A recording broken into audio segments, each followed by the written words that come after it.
زحال مسکین مکن تغافل، درائے نینا بنائے بتیاں، کتاب ہجراں ندار میں جاں، نہ لیہو کاہے لگائے چھتیاں،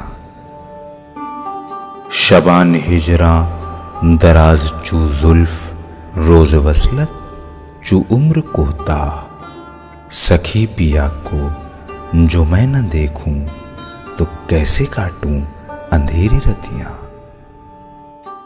ناظرین آداب، ڈی ڈی اردو کے اس خاص پروگرام جس کا نام ہے اردو شاعری کا بدلتا منظرنامہ، اس پروگرام میں رضا حیدر آپ سبھی کا استقبال کرتا ہوں۔ آج ہم گفتگو کریں گے بہادر شاہ ظفر کی زندگی، ان کی شاعری اور ان کے عہد کے اوپر، اور اس گفتگو میں شامل ہیں ہمارے دو خاص مہمان جن کا میں تعارف کراتا چلوں۔ میرے پہلے مہمان ہیں پروفیسر شریف حسین قاسمی صاحب، اور ہمارے دوسرے مہمان ہیں ڈاکٹر شعیب رضا خان صاحب۔ پروفیسر شریف حسین قاسمی صاحب کسی بھی طرح سے علمی اور ادبی دنیا میں تعارف کے محتاج نہیں ہیں، فارسی اور اردو کے ایک بڑے اسکالرس ہیں۔ تو ناظرین، آج ہماری کوشش ہوگی کہ بہادر شاہ ظفر کی زندگی کے ہر پہلو پر ہم اپنے دونوں مہمانوں سے گفتگو کریں۔ پروفیسر شریف حسین قاسمی صاحب، میرا پہلا سوال آپ سے یہ ہے کہ بہادر شاہ ظفر کی جو ابتدائی زندگی ہے اس پر آپ کچھ اظہار خیال کریں، پھر ان کی شاعری پر ہم آپ سے گفتگو کریں گے۔ دیکھیے، آپ نے یہ صحیح کہا کہ بہادر شاہ ظفر پر ہمارے یہاں بہت کام ہوا ہے جی، خاص طور پر علمی حلقے ان کو بڑی اہمیت دیتے ہیں، جی، اور اس کی بڑی بنیادی وجہ یہ ہے کہ اس شخص نے جس تاریک دور میں زندگی گزاری ہے جی، اور جس قدر آبرومندی سے اپنی جان دی ہے، جی، جی، وہ ہمیں اپنی تاریخ میں شاذ و نادر کہیں نظر آتا ہے۔ دیکھیے، ان کا نام ہے محمد سراج الدین، جی، لقب ہے ان کا ابو ظفر بہادر شاہ، اور جیسا ہم سب جانتے ہیں تخلص ہے ان کا ظفر۔ کیسی دلچسپ اور بدقسمتی کی بات ہے کہ وہ تخت پر بیٹھے ہیں جب ان کی 62 برس کی عمر ہے۔ جی، یہ اس دور میں موت کی عمر تھی۔ آج کو بھول جائیے کہ اب ہمارے یہاں نارمل عمر 100 برس تک ہے، لیکن وہ اس زمانے میں نہیں تھی۔ لیکن 62 برس کی عمر میں وہ تخت پر بیٹھے اور کوئی 21 برس حکومت کی، جی، اگر آپ اسے حکومت کہتے ہیں، جی، جی، اگر آپ اسے حکومت کہتے ہیں تو 21 برس حکومت کی، اور 1858 میں انگریزوں نے انہیں ملک سے نکال دیا اور رنگون بھیج دیا، جہاں 2 4 5 10 برس کے بعد ان کا انتقال ہو گیا، وہیں ان کا مزار ہے۔ جی، میں عام طور پر میں نے جب بہادر شاہ ظفر کے سلسلے میں غور کیا، اس خاندان کی عظمت کا ایک نیا پہلو میرے سامنے آیا۔ جی، یہ مشکل نہیں تھا کہ وہ جن حالات میں گھرے ہوئے تھے وہ جانتے تھے یہ 2 4 5 دن میں اب یا تو میں مر جاؤں گا یا مجھے یہ مار ڈالیں گے، حکومت تو میرے پاس ہے ہی نہیں جب سے میں تخت پر بیٹھا ہوں، یہ تو برائے نام ہے۔ ایک امکان اس کا موجود تھا جو ہو رہا تھا، لوگ اپنی پرانی وفاداریاں چھوڑ کر نئے حاکموں سے رابطہ قائم کر رہے تھے۔ جی، ان کے لیے بڑا آسان تھا کہ یہ انگریزوں سے گفتگو کرتے کہ بھائی مجھے آپ عزت سے یہاں سے جانے دیجئے، یہ پکڑیے بیٹھیے تخت پر، مجھے عزت سے جانے دیجئے۔ انہوں نے یہ گفتگو نہیں کی، اتنا بڑا کلیجہ چاہیے تھا۔ جی، انہیں یہ معلوم تھا کہ اگر میں یہ گفتگو نہیں کروں گا تو یہ مجھے زبردستی جو برائے نام انہوں نے ہی مجھے تخت دیا ہے اس سے اتاریں گے، نہ صرف یہ کہ میری بے عزتی کریں گے بلکہ میرے خاندان کو چن چن کر ایک فرد کو جان سے ماریں گے۔ جی، جی، یہی ہوا، جی، یہی ہوا۔ وہ کھڑا ہوا نہیں جا رہا جو آزادی کے لیے اور انگریزوں کو باہر نکالنے کے لیے گروہ اس وقت قدرت نے پیدا کر دیا تھا، ان کے کہنے سے گھوڑے پہ بیٹھ گئے۔ جی، ذرا تصور کیجئے، اتنا بوڑھا آدمی چلا جاتا نہیں، اٹھا جاتا نہیں، گھوڑے پہ بیٹھ گئے کہ میں اپنا ملک، اپنی عزت، اپنے ملک کی عزت بچاؤں گا، چلو بٹھاؤ گھوڑے پہ بٹھاؤ، چلو کہاں جانا چاہتے ہو۔ یہ ورثے میں ملا تھا انہیں، وہ 350 برس حکومت جس خاندان نے کی اور جس میں کیسے کیسے بادشاہ ہوئے، بابر، ہمایوں، اکبر، جہانگیر، شاہ جہاں اور اورنگزیب، ان لوگوں نے جو جس شان سے حکومت کی اس شان کا اظہار کیا انہوں نے اس طرح اپنے آپ کو قربان کر کے۔ بہت خوب شعیب رضا صاحب، ان کی جیسا کہ پروفیسر شریف حسین قاسمی صاحب یہ کہہ رہے تھے کہ وہ دور بڑا پراشوب دور تھا، اور اس پورے پراشوب دور میں ان کی بہت ہی عمدہ اور اعلیٰ قسم کی شاعری جو ہے ہمارے سامنے موجود ہے۔ اس کی وجوہات کیا تھی؟ کس طرح کا ریفلیکشن جو ہے ان کی شاعری میں ہمیں دکھائی دیتا ہے اور اس کا اظہار؟ بالکل، جیسا کہ پروفیسر شریف قاسمی صاحب نے اتنی خوبصورتی سے اور اتنے مختصر انداز میں شروعات کر کے اور رنگون تک آپ لے آئے۔ دیکھیے، اگر میں ان کی شاعری پہ جب نظر ڈالتا ہوں تو میں دیکھتا ہوں ایک تو ان کا جو دور ہے بڑا عہد زریں دور ہے، غالب ہیں، مومن ہیں، خود ان کے استاد ذوق ہیں، اور یہ الزام بھی ان پر ہے کہ صاحب وہ خود نہیں کہتے تھے اور ذوق کہہ کے دیتے تھے۔ ایسا ہو ہی نہیں سکتا کہ بہادر شاہ ظفر خود نہ کہتے ہوں۔ ایک صرف غزل آپ ان کی لے لیجئے، اور یہ ذوق اس طرح کے شعر کہہ ہی نہیں سکتے تھے، بات کرنی مجھے مشکل کبھی ایسی تو نہ تھی، بہت خوب، جیسی اب ہے تیری محفل کبھی ایسی تو نہ تھی۔ یہ بہادر شاہ ظفر کہہ سکتے تھے، چونکہ جیسا کہ سر نے بتایا کہ اتنا بڑھیا دور گزرا حکومتوں کا، ان کے جو آباء و اجداد ہیں، اس کے بعد جس طرح کے حالات ان کے سامنے آتے ہیں اور صرف قلعے تک ان کی حکومت محدود رہ جاتی ہے، اور ایسے بھی حالات آئے کہ قلعے کو بھی چھوڑنا پڑا اور ہمایوں ٹام میں جا کر آپ نے پناہ لینے کی کوشش کی، لیکن پناہ وہاں نہیں ملی، اور وہیں سے انگریزوں نے ان کو گرفتار کر کے اور پھر زینت محل جہاں پہ رہتی تھی ان کے یہاں شفٹ کر دیا، اور ایک ایک ان کے صاحبزادے کو، شہزادے کو شہید کر دیا گیا، 3 شہزادے ان کے شہید کر دیے گئے، ان کی بیٹیوں کو جس طرح سے بے عزت کیا گیا۔ تو جو آپ اس پوری غزل کو اگر دیکھیں، لے گیا چھین کے کون آج تیرا صبر و قرار، بے قراری تجھے اے دل کبھی ایسی تو نہ تھی، چشم قاتل تھی ہمیشہ تیری دشمن لیکن جیسی اب ہو گئی قاتل کبھی ایسی تو نہ تھی۔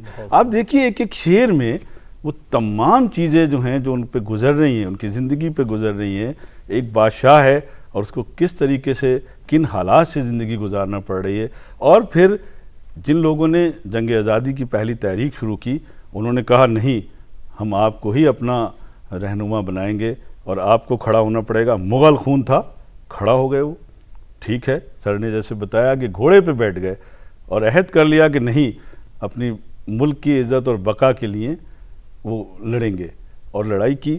تو ان کی جتنی بھی آپ جو اس زمانے کی آپ غزلیں دیکھیں گے تو اس کا اظہار جو ہے وہ ملتا ہے۔ بالکل بہت خوب پروفیسر شریف حسین قاسمی صاحب، وہ دور پراشوب دور، ذوق ان کے استاد، ان کی شاعری کو آپ کس نقطہ نظر سے دیکھتے ہیں؟ دیکھیے، میں ایک بڑی بنیادی بات بتاتا ہوں، میں طالب علم ہوں ایک معمولی فارسی ادب کا۔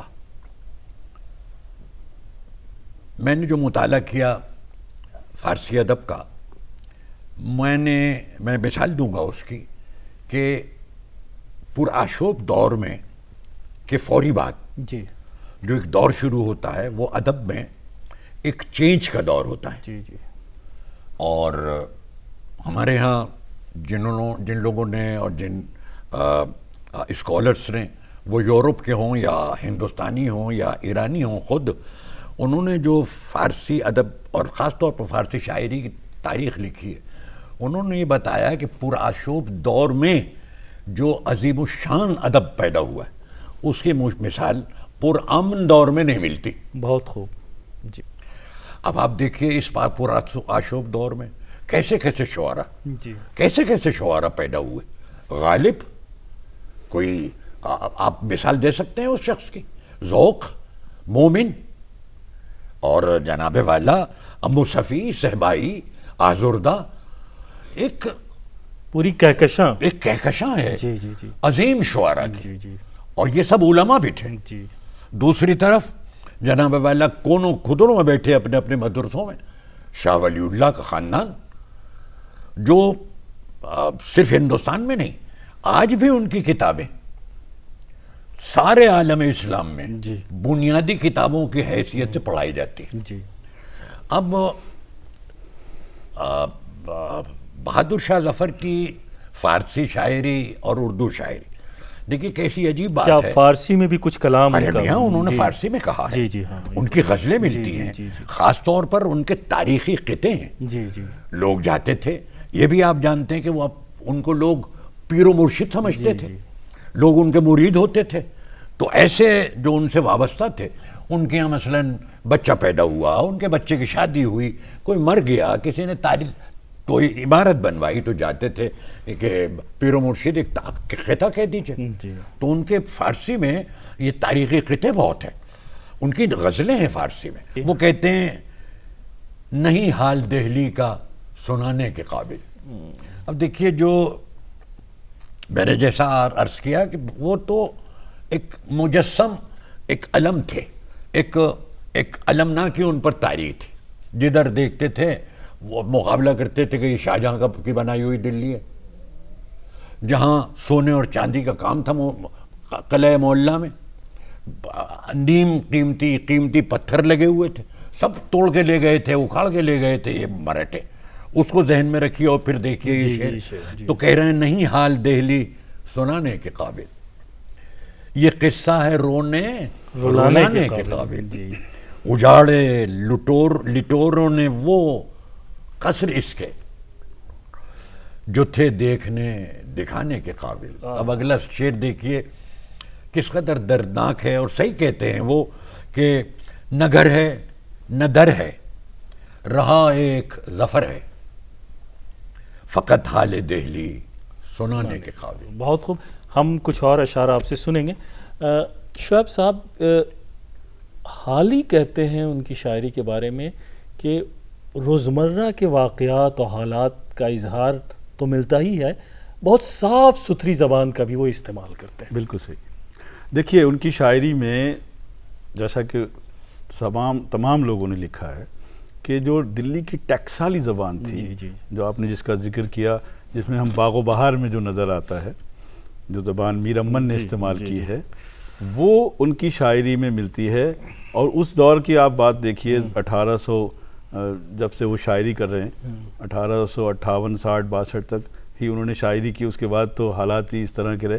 یہ الگ بات ہے کہ انہوں نے جہاں کے جیل میں بھی جب رنگون میں رہے ہیں وہ، تو وہاں بھی شاعری کی ہے، لیکن جتنی بھی ان کی شاعری ہے اس میں بہت عام فہم الفاظ استعمال کیے ہیں، روز مرہ استعمال کیا ہے، اور دلی کی ٹیکسٹائلی زبان استعمال کی ہے۔ ابھی قاسمی صاحب نے جیسا فرمایا کہ جس طرح کے حالات تھے اور وہ جو ان کی شخصیت کی عکاسی کرتے ہیں، دوسرے شعراء کے یہاں بھی اس طرح کی چیز ملتی ہے۔ اگر آپ دیکھیں تو تقی میر کہتے ہیں کہ دلی کے نہ تھے کوچے اوراق مصور تھے، جو شکل نظر آئی تصویر نظر آئی۔ تو اس پورے شعر میں اس دور کے آپ حالات دیکھ سکتے ہیں جو بہادر شاہ ظفر کے اوپر گزر رہے تھے، یا خود ان کے استاد ذوق بھی فرما رہے ہیں کہ اب تو گھبرا کے یہ کہتے ہیں کہ مر جائیں گے، اور مر کر بھی چین نہ پایا تو کدھر جائیں گے۔ اس کے باوجود کہ یہ لوگ، اگر ہم دیکھیں ان کے دور کا ایک تقابلی مطالعہ کریں، غالب جیسا شاعر موجود ہے، کسی کی ضرورت ہی نہیں ہے، اور ان کی وجہ سے بڑے بڑے شعراء جو منظر عام پہ آنے چاہیے تھے، مومن نہیں آ پائے اتنے جتنے آنے چاہیے تھے، ذوق بھی آئے لیکن سب کو غالب نے نیچے دبا دیا۔ تو بہادر شاہ ظفر کو جس طریقے سے منظر عام پر آنا چاہیے تھا، عوام میں آنا چاہیے تھا، اس طریقے سے ان کی شاعری منظر عام پر بہت نہیں صحیح آئی۔ بات کی آپ، بحیثیت شاعر ڈاکٹر صاحب اس طرح سے ان کی شاعری کا اس طرح سے اس کی پبلسٹی نہیں ہو پائی اور فروغ نہیں مل پایا جتنا ان کی شخصیت اور حالات پہ ہم زیادہ گفتگو کرتے ہیں۔ سر، ان کی جو شاعری کا جب ہم مطالعہ کرتے ہیں تو جو اصطلاحیں ہیں، طوق، سلاسل، قفس، زندان، اور ان اصطلاحوں کا ذکر ان کے پورے دیوان میں کہیں نہ کہیں ہمیں مل جاتا ہے۔ ایک شعر میں پڑھوں گا اور اس کی وضاحت آپ سے چاہوں گا۔ شمع جلتی ہے پر اس طرح کہاں جلتی ہے، ہڈی ہڈی میری اے سوز نہاں جلتی ہے۔ دیکھیے جی جی یہ نمونہ ہے جی جی جی ان کی المناک زندگی کا، جی جی جی المناک زندگی کا نمونہ ہے۔ آپ نے ابھی جو کچھ فرمایا، میں ایک بات اس کے سلسلے میں اس پر اضافہ کرنا چاہوں گا. دیکھیے 4 دیوان ہیں ان کے. جی. غالب کے نہیں ہیں 4 دیوان، ان کا تو 100-125 صفحے سے بھی کم کا ایک چھوٹا سا دیوان ہے اردو کا. 1600-1700 اشعار بس. اسی طرح مومن کا میں نے دیوان دیکھا، میں نے درد کا دیوان بھی دیکھا ہے، میں نے اور اس دور کے شعراء کا دیوان دیکھا. اتنا کسی نے نہیں کہا جتنا بہادر شاہ ظفر نے کہا ہے. صحیح کہا ہمارے دوست نے کہ دیکھیے یہ جو زبان بولتے تھے سبھی جانتے ہیں، دلی میں قلعہ معلیٰ کی زبان کہلاتی تھی، وہ اسٹینڈرڈ زبان تھی، معیار قلعہ معلیٰ کی زبان تھی.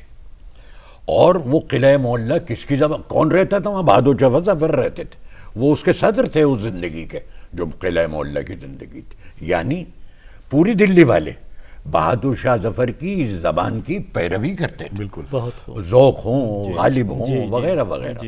ان سب کے لیے معیاری زبان وہی تھی جو بہادر شاہ ظفر بولتے تھے.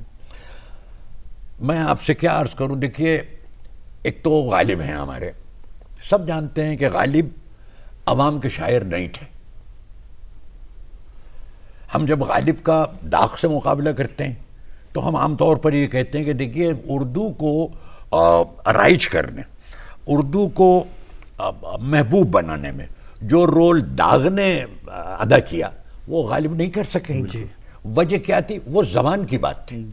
دیکھیے ہم عام آدمی وہ زبان آسانی سے نہیں سمجھ سکتا جو غالب بولتے ہیں. غالب جب بولتے ہیں معلوم ہوتا ہے ایک فاضل انسان بات کر رہا ہے، ایک وہ انسان بات کر رہا ہے جس کا بیک گراؤنڈ علوم و فنون اور ایک 1200 سال کی ادبی تہذیب کا امین ہے. وہ بول رہے ہیں. ظفر کو دیکھیے معلوم ہوتا ہے کہ وہ تو عام آدمی سے بات کر رہے ہیں. دیکھیے جہاں تک میرے ذہن میں غالب کے کم مصرے ایسے ہیں جو آج ضرب المثل کے طور پر بولے جاتے ہو، کم ہیں. جی یہ ہمارے ظفر ہیں، ذوق ہیں ہمارے، یہ بہادر شاہ ظفر ہیں. میں ایک شعر سناتا ہوں آپ کو. دیکھیے دلی والے، میں باہر کی بات نہیں کر رہا، دلی والا، میں ظاہر دہلی والا ہوں، میرے دادا بہت معمولی پڑھے لکھے تھے، لیکن جب ان کی زبان سے کوئی ایک آدھ شعر نکلا میں نے سنا، وہ ذوق کا ہوتا تھا یا ظفر کا ہوتا تھا. تو عوام میں جو لوگ مشہور رہے وہ ذوق تھے اور بہادر شاہ ظفر. یہ دیکھیے آپ شعر، اس کا دوسرا مصرع میں آپ کو کیا بتاؤں کس قدر بامانہ، اور دلی والے آج تک اسے بڑے فخر سے پڑھتے ہیں حسب حال. ان کا ایک شعر ہے، کوئی کیوں کسی کا لبھائے دل. اب دیکھیے زبان دیکھیے، آپ اگر غالب کو پڑھیں آپ الگ بتائیں گے کہ تو دیکھو بھائی غالب ہے، یہ ظفر ہو ہی نہیں سکتے، یہ ظفر نہیں ہو سکتے. کوئی کیوں کسی کا لبھائے دل، کوئی کیا کسی سے لگائے دل. کوئی الفاظ، کوئی لفظ دیکھیے مشکل ہے. اب اگلا مصرع دیکھیے جو ضرب المثل کے طور پر دلی میں آج بھی استعمال ہوتا ہے، وہ جو بیچتے تھے دوائے دل، وہ دکان اپنی بڑھا گئے. بہت مشہور مصرع دیکھ رہے ہیں آپ. وہ اپنے پوری ایک 300-350 برس کی پوری جو ان کے خاندان نے یہاں حکومت کی، جو اس خاندان نے یہاں ایک تہذیب کو جنم دیا، اس کو فروغ دیا. اور وہ کیا تہذیب اور کلچر تھا؟ وہ ایک دوسرے سے مل بیٹھنے کا، وہ مختلف مذاہب کے لوگ، مختلف کلچرز کے لوگ، مختلف زبانوں کے لوگوں کو اکٹھا کرنے کا، مشترکہ تہذیب کو بھی انہوں نے.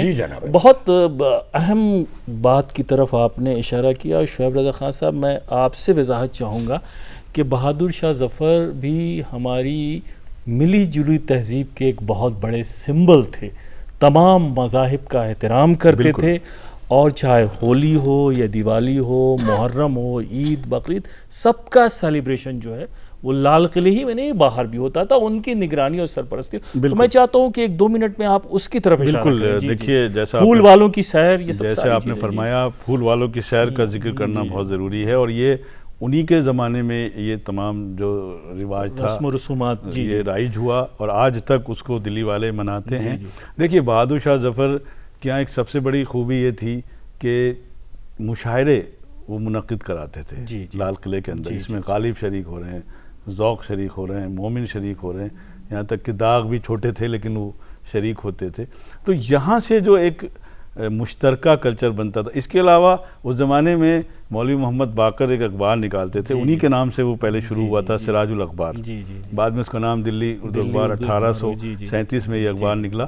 تو اس میں جو قلعے کے اندر جتنی بھی چیزیں ہوتی تھیں، جتنے پروگرام منعقد ہوتے تھے، ان تمام چیزوں کی خبریں اس اخبار میں چھپا کرتی تھی.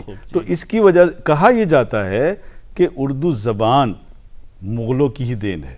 تو جو اردو زبان کو جو فروغ ہوا، جو پروان چڑھی، وہ بہادر شاہ ظفر کا اس میں بہت اہم رول ہے. اور جتنی روایات اور جو آپ جن رسومات کی بات کر رہے ہیں، تمام مذاہب کی سرپرستی یا کسی بھی قسم کا کسی مذہب کا کوئی تہوار ہو، بہادر شاہ ظفر اس کو منایا کرتے تھے. اور ان تمام پروگرام کی خبریں بھی اخبار میں چھپتی تھیں اور وہ لوگوں تک پہنچتی تھیں جو اس وقت پڑھے لکھے لوگ تھے. تو اس میں عوام لال قلعے سے اور چاندنی چوک کی طرف کو جو راستہ جا رہا ہے وہ عام زبان تھی، عام بولی تھی جسے ہم اردو کہتے ہیں، جو میر امن نے استعمال کی باغ و بہار میں. بہت خوب. ڈاکٹر صاحب ہمارے پاس وقت بہت کم ہے، میں ایک سوال بہت ہی اہم سوال ہے کہ یہ جو اندرونی کرب ہے ان کی شاعری میں، اس کے علاوہ بھی کچھ عشق و عاشقی، کچھ ہجر و وصال، تصوف، اس کی بھی آمیزش ہے؟ میں بہت اچھا سوال آپ نے کیا اور بڑا بنیادی سوال ہے. یہ نہیں سمجھنا چاہیے ہمیں کہ ان 4 دیوانوں میں صرف کرب ہی کرب ہے. نہیں، ایسی بات نہیں ہے. میرا بھی مقصد یہ تھا کہ یہ عنصر غالب ہے، یہ عنصر ان کے غالب یعنی اندرونی کرب کا. ابھی ہمارے دوست ہیں، آپ نے بھی سوال پوچھا اس سلسلے میں. دیکھیے یہ صلح کل کا مسئلہ، یعنی ہم مختلف تہذیبوں کے لوگ، تہذیب کیا کہنا چاہیے، مختلف زندگی کے طریقوں کے لوگ ہم ہندوستان میں رہتے ہیں. ہمارے مذاہب الگ ہیں، ہماری زبانیں الگ ہیں، ہمارے رنگ الگ ہیں، ہمارے رنگ روپ الگ الگ ہیں، ہم مختلف لباس پہنتے ہیں، مختلف زبانیں بولتے ہیں.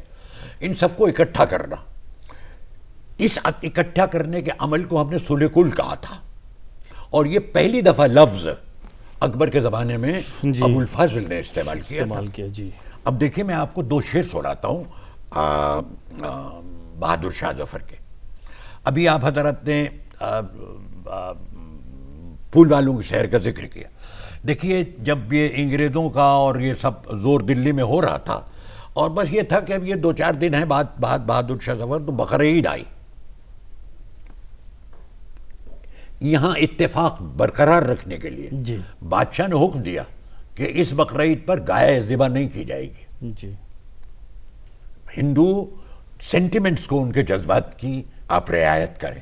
اب 2 شعر سنیں آپ ان کے. وہ کہتے ہیں ہو صلح کل، ہو صلح کل، اے دل کے سب اٹھ جائے لڑائی. دیکھیے وہ فلسفیانہ انداز نہیں ہے.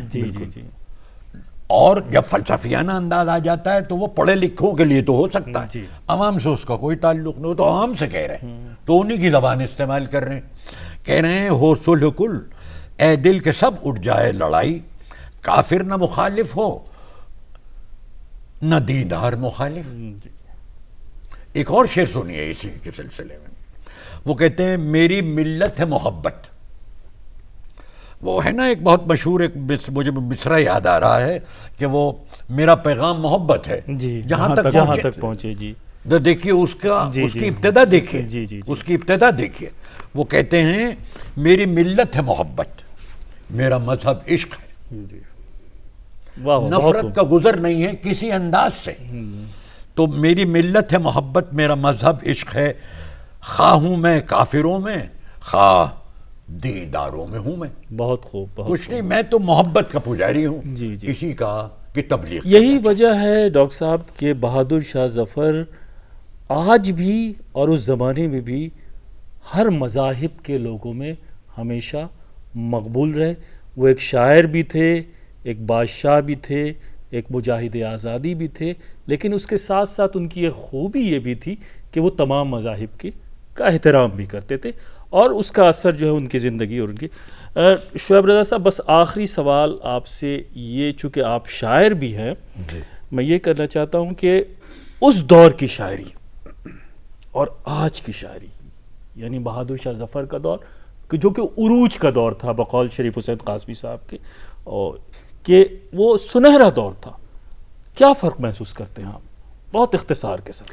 دیکھیے، جو بھی ہماری اردو شاعری کی روایت ہے، جیسے میں نے میر کا بھی ابھی حوالہ دیا تھا، ہر دور میں شاعر ایک بہت حساس ہوتا ہے، تو جو بھی سماج میں حالات رونما ہوتے ہیں اس کی عکاسی اس کے یہاں ملتی ہے.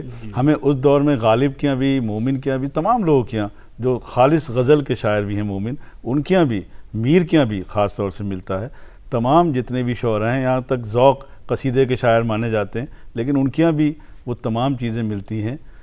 اور آج کی جو شاعری ہے، پورا جو ایک دور وہاں سے گزرتا ہے، داغ اور پھر فیض اور تمام جتنے لوگ ہیں، اور یہ گورکھپوری، فراق گورکھپوری، اور اس کے بعد شہریار تک اگر ہم آ جائیں، اور ندا فاضلی اور بشیر بدر تک بھی آ جائیں، تو ان کے یہاں تمام جو غزل کی ایک روایت شروع ہوئی تھی، اس کو، اس کی پاسداری کی ہے، اسے قائم رکھا ہے. اور جہاں پہ تغزل ہے وہاں جو حالات ان کے دور کے ہیں، آپ آسانی سے دیکھ سکتے ہیں کہ یہ بہادر شاہ ظفر کا دور ہے، یہ میر کا دور ہے، یہ ولی کا دور ہے، اور یہ شہریار کا دور ہے. تو اس طریقے سے تمام غزل کی سب سے بڑی خوبی یہی ہے، اور بہادر شاہ ظفر غزل کا شاعر بھی ہیں، کہ وہ بوڑھی ہونے کی بجائے دن بدن جوان ہوتے چلے جا رہے ہیں. بہت اچھا آپ نے اس کا جواب دیا پروفیسر شریف حسین قاسمی صاحب، شعیب رضا خان صاحب. آپ نے نہ صرف بہادر شاہ ظفر کی شاعری بلکہ اس پورے عہد کا بہت خوبصورتی کے ساتھ آپ دونوں نے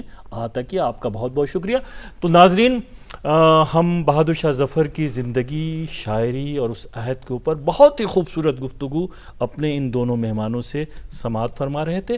اگلے ایپیسوڈ میں ہم پھر ملیں گے کسی نئے شاعر کی زندگی، اس کی شاعری اور اس کے عہد کو لے کر کے. تب تک کے لیے آپ ہمیں اجازت دیجیے. آداب. زحال مسکین مکن تغافل، درائے نینا بنائے بتیاں، کتاب ہجراں ندار میں جاں، نہ لیہو کاہے لگائے چھتیاں. شبان ہجراں دراز چو زلف، روز وصلت چو عمر کوتا. سکھی پیا کو جو میں نہ دیکھوں، تو کیسے کاٹوں اندھیری رتیاں.